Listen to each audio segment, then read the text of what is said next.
কি রে মা, ভালো আছিস তো? দেখে বুঝতে পারছো না কেমন আছে? তোমার মেয়ে কি বলতে এসেছে সেটা শোনো। কি হয়েছে মা? আব্বা, আমি শ্বশুর বাড়ি থেকে চলে এসেছি। কেন? রোজ রোজ আমি আর ঝামেলা সহ্য করতে পারছি না।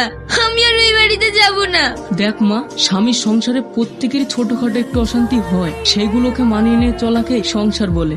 দেখবি কিছুদিন পর সব ঠিক হয়ে যাবে। এইভাবে আমি আমার মেয়ের জীবনটাকে শেষ করতে পারবো না। তার থেকে তুমি উকিল ডাকো, ডেকে ডিভোর্স করে নাও। তুমি কি সব উলটপালট বকছো? এতদিন ধরে তো আমার সংসারটাকে নষ্ট করেছো, এবার লেগেছো মেয়েটার পিছনে। মা হয়ে মেয়েকে বোঝাবে তা না, মেয়েকে আশকারা দিচ্ছ। আব্বা, আমার স্বামী না ভালো, কিন্তু ওই বুড়িটা খারাপ।